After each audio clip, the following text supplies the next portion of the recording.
Bonjour à tous, j'espère que vous allez bien. J'avais pas prévu de faire cette vidéo parce que je poste pas énormément sur la chaîne qui vous aide à rentrer en école aide-soignant, auxiliaire de périculture, infirmier. Mais je voulais passer un petit coup de gueule, donc là ça va un petit peu mieux, je suis un petit peu plus calme. Franchement, je voulais vous faire un tour parce que je suis juste scandalisé. Je vais vous expliquer pourquoi. Avant de continuer, eh bien, on est de plus en plus nombreux, on est bientôt 1000 et ça c'est super cool. En revanche, donc n'oubliez pas, n'hésitez pas à vous abonner, à liker cette vidéo. Et maintenant, on va rentrer dans le vif du sujet.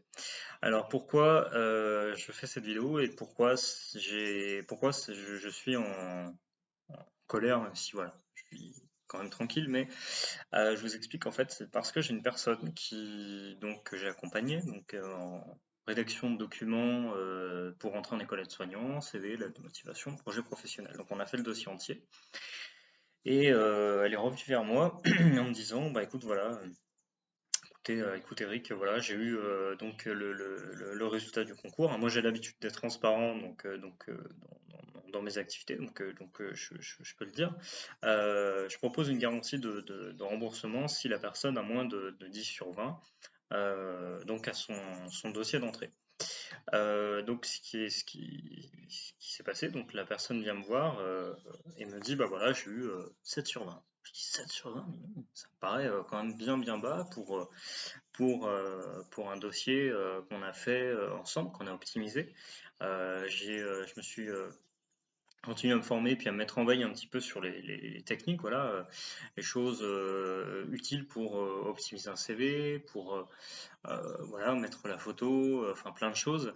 Évidemment, détailler toutes les informations, projet professionnel, aborder, utiliser les différentes manières d'écrire. Enfin bref, voilà. En gros, on optimise au maximum les dossiers, ce qui a donné de très très bons résultats depuis l'année dernière, parce que je crois que d'ailleurs c'est le premier, enfin, oui, c'est le premier remboursement que j'ai, hein, pour être transparent encore une fois, hein, depuis que ce service existe l'année dernière.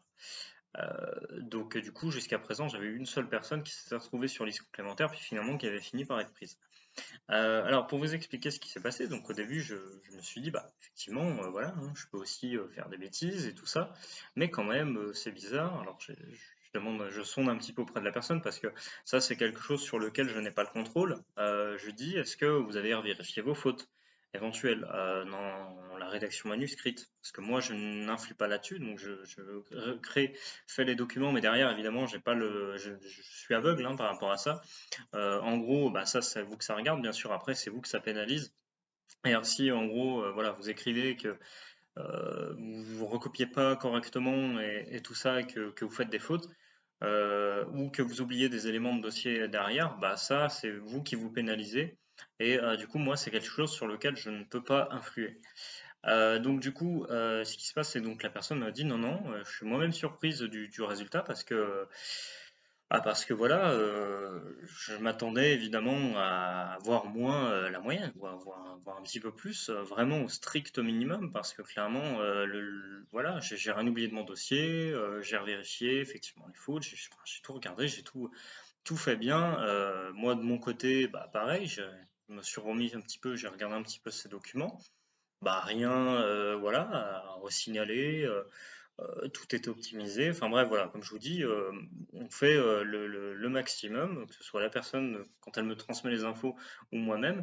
Euh, du coup, j'ai continué à chercher. Je dis, enfin, c'est quand même étrange d'avoir une note aussi basse parce que, admettons, selon les écoles, vous avez un 12, 13, 14, pas forcément très très élevé. Ce que je peux comprendre, la perception du dossier n'est pas forcément la même selon les écoles et donc là, effectivement, le dossier pourrait être mise en attente, mais là, quand même, je me suis dit, il y a quelque chose à creuser. Et au bout d'un moment, ça y est, j'ai eu l'étincelle, entre guillemets, j'ai trouvé. Je relis le dossier qu'on avait mis en inscription école aide-soignant, en intitulé. Donc voilà, en inscription, ok, voilà, la personne attend et en inscription. Et je vois sur le document, je vois faisant fonction. Et là, je me dis, bingo, ça y est, j'ai compris. J'ai compris pourquoi cette personne n'a pas été prise. Alors après, je reviens vers elle, je lui dis, bah, effectivement, voilà, je tiens la promesse que j'ai faite, j'effectue un remboursement. Bon, c'est vrai qu'en même temps, je lui dis aussi, bah, si vous pouvez, euh, peut-être avant de faire ça, j'aurais pu suggérer aussi un petit peu d'aller voir d'autres écoles, peut-être, parce qu'effectivement, mais bon, toujours est-il que voilà, quand je fais une promesse, je la tiens, en tout cas dans le plus possible. Donc là, je procède au remboursement. Et je reviens vers elle en lui disant, je suis désolé pour vous, je plaide coupable, entre guillemets, dans le sens où effectivement, bah, c'est moi qui ai participé, qui ai rédigé les documents, donc j'ai mis cette appellation, mais je l'ai pas mis, alors on l'avait pas mis, enfin je l'ai pas mis en avant, c'est-à-dire en avant-plan, en marquant, voilà, en avant, plutôt qu'en avant-plan, j'ai pas mis, voilà, faisant fonction, etc. J'ai vraiment, voilà, c'était glissé dans le CV de manière très discrète en disant, bah oui, je travaille en EHPAD en ce moment. Voilà, on a expliqué que cette dame, elle travaille en EHPAD auprès des personnes âgées, elle a déjà de l'expérience et tout ça. Et donc, là où effectivement ça m'a scandalisé, donc je lui ai dit, bah c'est mon erreur, entre guillemets, mais enfin, au final, vous avez quand même un profil qui est adapté. Moi, j'estime de mon côté que je fais, a priori, de tous les retours que j'ai eus, un boulot correct, voire, je pense, d'après certains, même plus que correct. Donc je suis, voilà, j'étais jusqu'à présent, donc voilà, j'étais plutôt satisfait, ça se passait très bien et tout. Puis là, je me suis dit, là où je suis dégoûté, c'est qu'ils l'ont saqué en fait, purement et simplement. C'est-à-dire qu'en fait, quand je me suis mis à la place du jury, ils ont vu le dossier, ils l'ont lu, parmi des dizaines de dossiers. Ils l'ont pris, ils ont regardé, ils ont vu, hop, ils regardent, intitulé, faisant fonction, bam, on le met sur le côté, tiens, prends ça dans les dents, hein, je suis poli, et que je te mets 7 sur 20 parce que en gros, tu n'as pas encore le diplôme, bah oui, je rentre dans une école, donc le but, c'est quand même de l'avoir. Euh, voilà, en gros, moi, là où je suis sidéré, c'est que c'est des gens. Alors, après, j'ai vu aussi l'organisme de formation de cette personne. Je vous donnerai deux, trois petits conseils après pour vraiment deux, trois petites choses. Alors, évidemment, bah maintenant, moi, je modifie, comment dire, j'adapte les dossiers au fur et à mesure, mais je vais vous donner des petits conseils d'ici à la fin de la vidéo, donc pour que vous maximisez vos chances d'être pris même avec un bon dossier, pour que ce genre de situation ne vous arrive pas. Donc restez bien avec moi jusqu'à la fin de cette vidéo. Donc voilà, j'ai été sidéré de me dire, bon, déjà ce genre d'organisme, bon, la personne a postulé, je m'abstiendrai de commentaires pour ce genre d'établissement. Bon, on peut le dire, c'est des formations à deux balles, c'est de la merde. Voilà, je le dis. Donc du coup, ça c'est tout pourri. Mais bon, toujours est-il que c'est des gens qui pensent peut-être au-dessus, je sais pas, parce qu'ils ont un diplôme, et ils ne supportent pas que quelqu'un fasse concrètement le même métier qu'eux, parce que ils ont un diplôme. Mais le truc qu'il faut, moi, j'ai failli, sincèrement, j'ai failli appeler l'institut.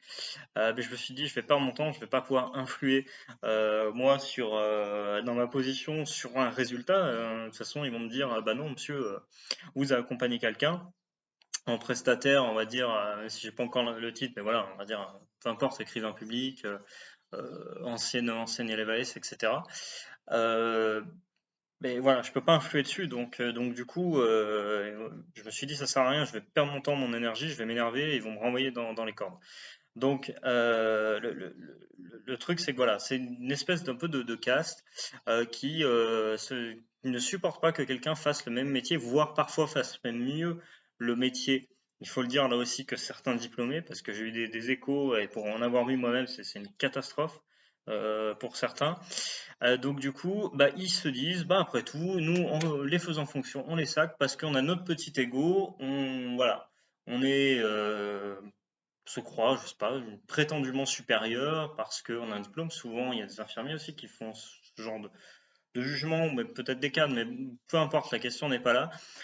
Du coup, on sac des gens, et moi, ce que je voulais leur dire, c'était, vous vous rendez compte en ce moment de la situation, on sort de ce putain de Covid qui a duré, qui n'est pas tout à fait fini encore, et qui nous aura duré 1 an et demi maintenant, pas loin de 2 ans, qui nous aura pourri la vie, qui aura mis des gens enfin, en difficulté dans les hôpitaux. Voilà, les soignants qui sont exténués. Il y a eu des scandales aussi qui sont ressortis parce qu'il y a des gens à qui on a demandé de revenir travailler alors qu'ils avaient le Covid, hein.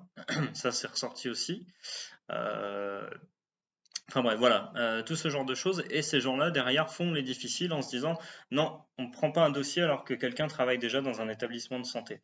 Donc moi, je suis tout simplement outré, dégoûté. Non pas pour moi, parce que je me dis, moi, je suis dans la position de confort, je suis à l'extérieur. La personne, bah, moi, je propose je fais une promesse, donc je la tiens.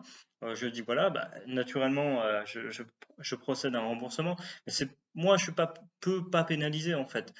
C'est surtout pour la personne parce que les frais d'inscription coûtent cher. Je crois que c'est une centaine d'euros par école. Donc, les personnes, bah, je comprends bien quand bah, si on gagne le SMIC, qu'on a des enfants à nourrir, voilà, bah, clairement, on n'a pas les moyens de postuler parfois dans 2, 3, 4 écoles, même si on vous dit oui, postuler par-ci, par-là. Moi-même, je le dis, hein, c'est la meilleure manière d'être pris. Mais moi, je trouve ça tout simplement scandaleux quand quelqu'un paye des frais d'inscription d'une centaine d'euros à chaque établissement, ne peut pas sortir 400 euros pour maximiser ses chances. Parce que c'est tout simplement pas possible. Et donc voilà, ces gens-là, derrière, jouent avec l'avenir de certaines personnes, prennent un dossier, hop, hein, j'exagère, hein, ils le déchirent pas, bah, ils le feront plus tard, hein, de toute façon la poubelle n'est pas loin, mais voilà, ils le posent, ils mettent un petit 7 sur 20, ils renvoient la note, satisfait, ils rentrent chez eux ils ont leur place, ils sont bien, ils sont tranquilles, ils sont au chaud. Il n'y a pas de problème, eux ils sont peut-être déjà, voilà, ils ont peut-être évolué dans les grades, etc. Ils s'encarrent complètement. Donc voilà, voilà, je suis juste que scandalisé par ce genre de choses. Donc je vais vous donner donc deux, trois conseils pour éviter ce genre de choses. Déjà, bon, bah, la prochaine fois, moi, évidemment, dans les dossiers maintenant, bah, on met plus du tout ce terme-là, même s'il apparaît en tout petit, on mettra agent de soins en espérant qu'agent de soins, bah, il y a bien un moment, il faut quand même dire ce que vous faites, quoi, actuellement. Enfin, moi, franchement, voilà, je comprends pas. Mais bon, bref, voilà, faire attention aux termes. Donc, si vous faites votre dossier de votre côté, donc, parce que là, vous avez encore jusqu'au 30, profitez-en. Si jamais, même si jamais peut-être on a travaillé ensemble, si les dates d'examen, bon, si vous avez envoyé votre dossier, vous l'avez envoyé, hein, de toute façon, ça n'arrivera pas à tous, tout le monde, heureusement. Mais si vous avez encore la possibilité de modifier votre dossier et de l'envoyer jusqu'au 30 juin, parce que certaines écoles ont fait des changements de date, profitez-en, évitez de remettre ce terme. Et puis aussi, le petit conseil, c'est postuler dans des vraies écoles. Ce que j'appelle des vraies écoles, c'est pas ces pseudo-organismes de formation à la con qui sont juste là pour prendre du fric et voilà, sont pas les plus performants avec des gens des fois dont on se demande ce qu'ils font là. Mais bref, postuler vraiment dans des écoles hospitalières, dans des écoles de CHU, vous voyez, ce genre de choses, ou même des écoles privées qui ont bonne réputation, renseignez-vous bien avant, parce que sinon, bah, type voilà, Greta ou je ne sais pas quoi, franchement, faut passer. Ça sert à rien. Je dis pas que vous serez pas pris, mais voilà, c'est pas la meilleure option. Et puis une autre chose aussi que je voulais vous dire, j'ai un trou de mémoire. Oui, postuler à plusieurs écoles. Je sais que c'est difficile. Je sais que c'est un coût. Je sais que ça demande, voilà, bah, peut-être un petit sacrifice, enfin un sacrifice financier, mais il faut le faire parce que malheureusement, sinon, vous risquez d'avoir affaire à ce genre de déconvenu. Euh, qui est malheureusement parfois plus fréquent qu'on ne le pense. Si ça vous tombe sur la gueule, bah, malheureusement, vous pourrez recommencer plus tard, du coup, à faire voilà, ce genre, à repostuler ailleurs. Mais bon, voilà, toujours est-il que j'avais une personne aussi qui m'avait dit qu'elle avait eu un questionnaire, un oral il y a quelques années. Je sais plus si c'était l'ancien concours ou le nouveau concours. Et puis ils lui ont posé une question parce que oui, elle était AMP, voilà.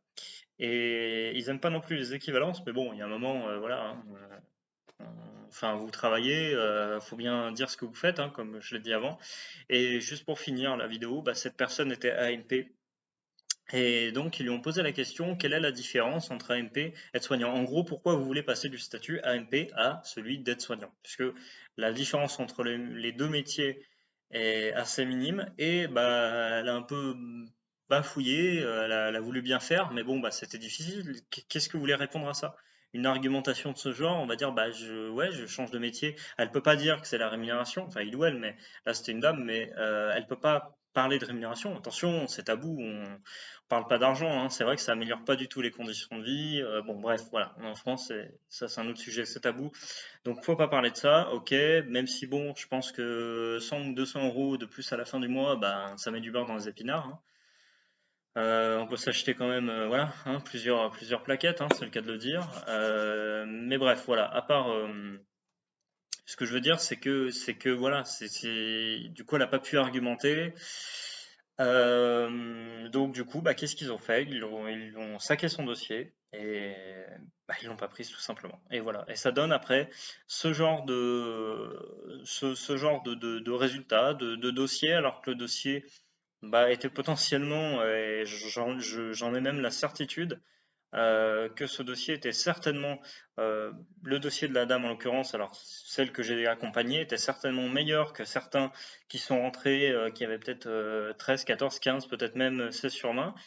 Donc voilà, je suis juste dégoûté pour elle. Et j'espère, voilà, maintenant, bah, il faut faire avec.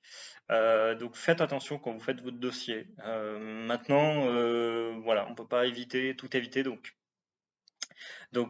voilà, le mieux c'est de postuler à plusieurs écoles et surtout, comme je le disais aussi, de postuler dans des vraies écoles, donc type CHU, écoles privées qui ont une bonne réputation. Vous avez bah, à Lyon par exemple, on a Rockefeller. Donc voilà, c'est des bonnes écoles et eux ils ont des critères, à mon sens, beaucoup plus objectifs. Après, voilà, le risque, voilà, on peut pas tout prévoir. Et malheureusement, si je puis dire ça comme ça, le risque zéro, euh, proche du zéro en tout cas, surtout n'existe pas. Voilà, j'espère que cette vidéo un petit peu coup de gueule vous aura bah, aidé dans votre future rédaction de dossier, que ça vous aura quand même bah, potentiellement donné envie de travailler avec moi, parce que je vous garantis que voilà, moi le but, et j'en ai aucun doute, c'est qu'on crée des dossiers de qualité qui sont les plus optimisés possibles, et il n'y a aucune raison en fait pour que des pseudo-jurys en fait se permettent sur certaines personnes de les dégager d'un claquement de doigts. N'hésitez pas à partager également cette vidéo, je vais la partager aussi sur des groupes Facebook pour faire passer un petit peu le message et puis peut-être, bah, sait-on jamais, peut-être que ça fera évoluer certaines mentalités. Voilà, je vous dis à bientôt, salut.